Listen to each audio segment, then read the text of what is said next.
pleasure you're back with me, I'm Nishafika on Lensa Kini. Our topic for this segment is an uncommon topic nowadays. It is discussed everywhere in our community. Our topics for today is child abuse.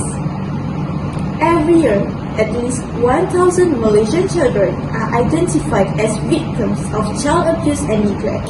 However, there are certain cases where both the abuser and the victim keep their identities hidden.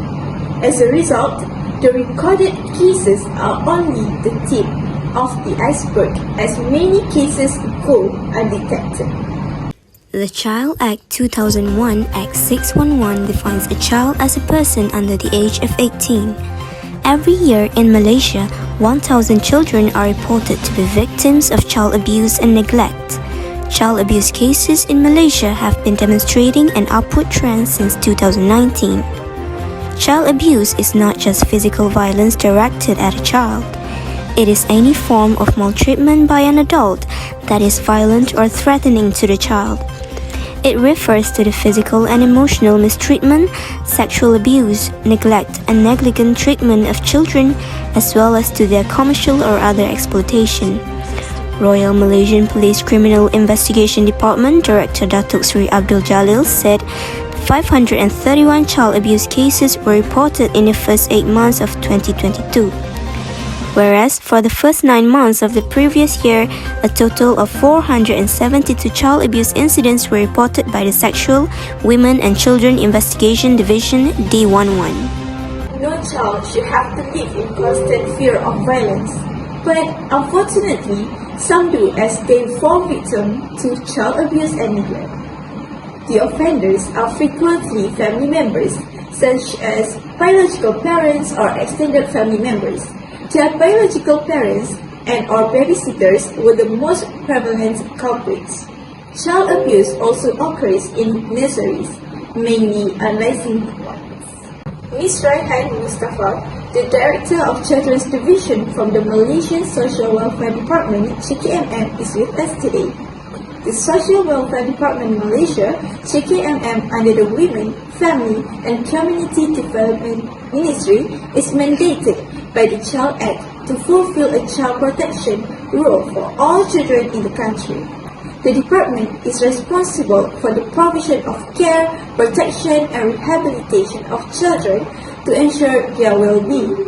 So let us get to Ms. Raihan. Hello Ms. Raihan. Would you please enlighten us regarding the rapid increase of child abuse cases over the past year? Hello Ms. Amni. Cases of child abuse in the country were on the rise due to a lack of awareness and a failure to report such crime. The victims are most likely traumatized and fearful of doing so because it may result in further physical and mental harm being inflicted on them. However, the perpetrator in most cases will never reveal what they did out of fear that they will get caught by the authorities. Witnesses, on the other hand, may choose to turn a blind eye when they see or they know someone who is being abused. Child abuse cases have reached an alarming level as one of the contributing factors was still people's attitude of being reluctant to report such cases. It is still sometimes being treated as a taboo topic, as people will have thought that the parents or the caregiver are disciplining the children in that certain way.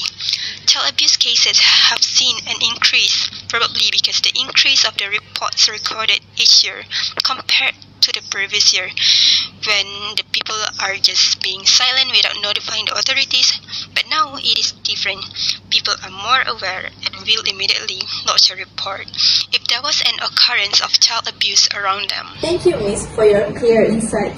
While we are on the subject, when you claim that individuals are hesitant to disclose child abuse incidents, do you mean that those who are aware of such cases choose to keep silent? And let's say there's a witness, will he or she remain silent until the end and only speaking up when the case gets viral or becomes more serious? How will our reported cases affect the victims? Could you please answer that, Miss? A person that witnessed child abuse has an obligation to report the matter to the authorities. In some cases, those who refuse to report it will face possible criminal penalties or charges for the lack of reporting when the act of reporting itself is mandatory. It is advisable for witnesses to report any type of child abuse at site, as it may be underlining a heavier abuse when the victim is left alone with the abuser without another party. The witness should record the details and explain the whole situation to the authorities, even if it is as common as afflicted the children with a clothes hanger or a cane as a punishment. It is better to be safe than to be sorry. The abuse itself is not always performed by a stranger or a villain figure. It can also be afflicted from parents and caregiver. Most of the time, children are often clueless and do not realize that they are being abused, but they can definitely recognize the pain and fear. Some children experience the act of physical violence like hitting, pushing, slapping, kicking, and strangling. Child physical abuse is the non-accidental injury of a child. Injuries include bruises, laceration, blunt trauma, fractures, head trauma, shaking, burns, and poisoning that may lead to fatality. The victims that are left unattended often have a hard time recovering from the traumatic events that they have been through. They might suffer a long-term effects such as mental health disorder, for example, anxiety, attachment issue, PTSD, self-harm, suicidal thought. They might also face learning disorder that includes a poor language, cognitive development, developmental delay, eating disorder, and physical ailments. Childhood maltreatment can be linked to a later physical, psychological, and behavioral consequences, as well as cost to society as a whole. In a more severe case, it may lead to suicide. Thank you, Ms. Raihan, for the enlightenment. And now, I would like to invite my fellow reporter on site. Please welcome Ms. Aini. Terima kasih Amni dan Dr. Iraihan. Saya Kuratul Aini dan kami kini sedang bersiaran langsung dari Mahkamah Jenayah Session Shah Alam untuk menembual ibu kepada adik Muhammad Zafran yang telah maut didera oleh pengasuhnya baru-baru ini. Baiklah, Puan Merlisa, bolehkah Puan kongsikan bagaimana perkembangan daripada mahkamah tentang kes penderaan anak Puan? Buat masa sekarang, pihak saya masih lagi mengumpulkan bahan bukti daripada report hospital, kenyataan daripada polis, dan kami masih lagi mencari saksi-saksi untuk menjelaskan keadaan kami. Kami inginkan sebuah penjelasan kenapa perkara seperti ini boleh berlaku, dan saya sangat berharap agar pihak-pihak yang berkaitan, pihak-pihak yang berwajib untuk membantu kami menyelesaikan permasalahan kami, kerana saya merasakan perkara ini sungguh tidak adil terhadap saya dan terhadap anak saya. Okey, baik, terima kasih Puan Merlisa. Kita kembali ke studio. Thank you so much, Ms. Aini. Wow, that's truly moving to see. It must be difficult for the mother to accept that the child she carried for 9 months left her in such a way. Well, today with us, we have another guest, Dr. Nurul Sakina, the Director of Hospital Pintar Pakar Kanak-Kanak Universiti Kebangsaan Malaysia. So, Dr. Sakina, what do you think about Puan Marlisa case? Yes, of course, it takes a lot of time to accept the reality, and for Puan Marlisa to actually be there at the court to fight for her son's justice when she is unstable emotionally, it needs a lot of courage to be physically and mentally strong. Yes, I agree with you, Doctor. So, as we are discussing this matter, Doctor, could you advise us and everyone else, especially parents, what we can do to give our children the best childhood life and prevent further child abuse? Of course, although it is uncertain that incidents will not happen, but as parents, we should try our best to leave our children in good hands.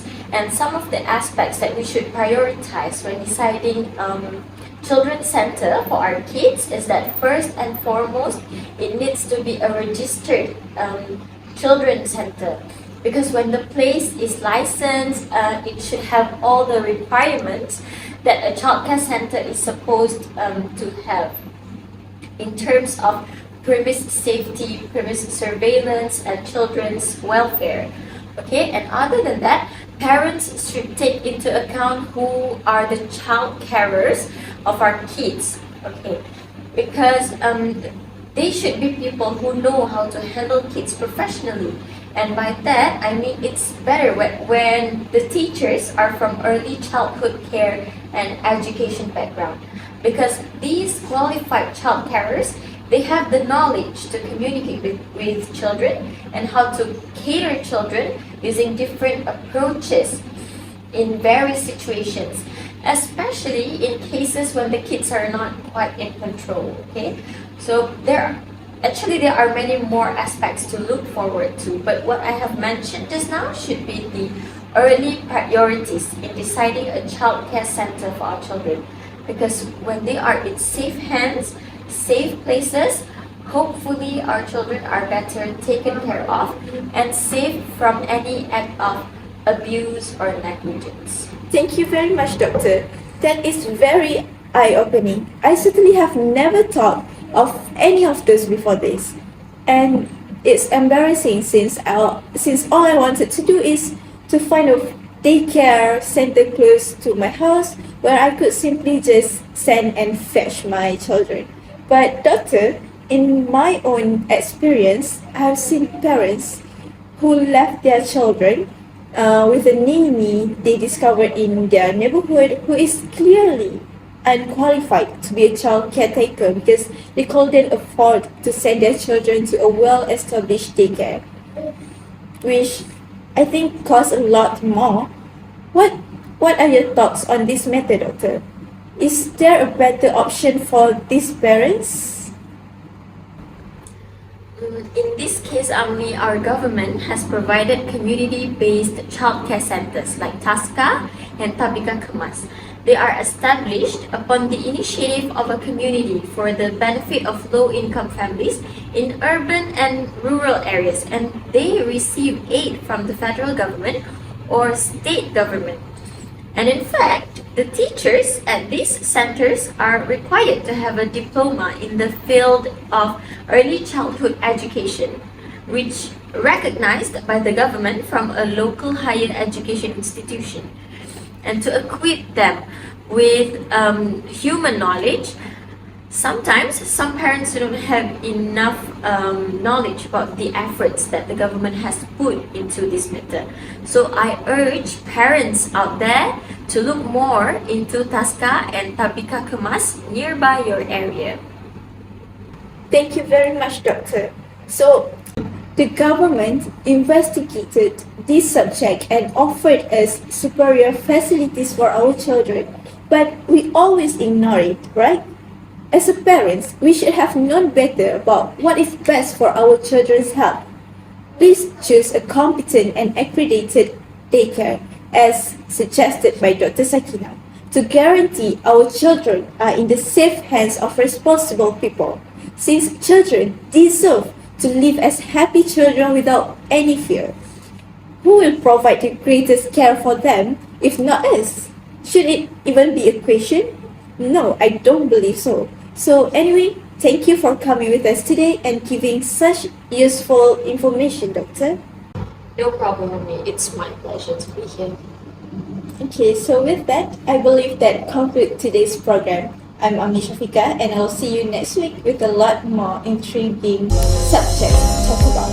So, goodbye.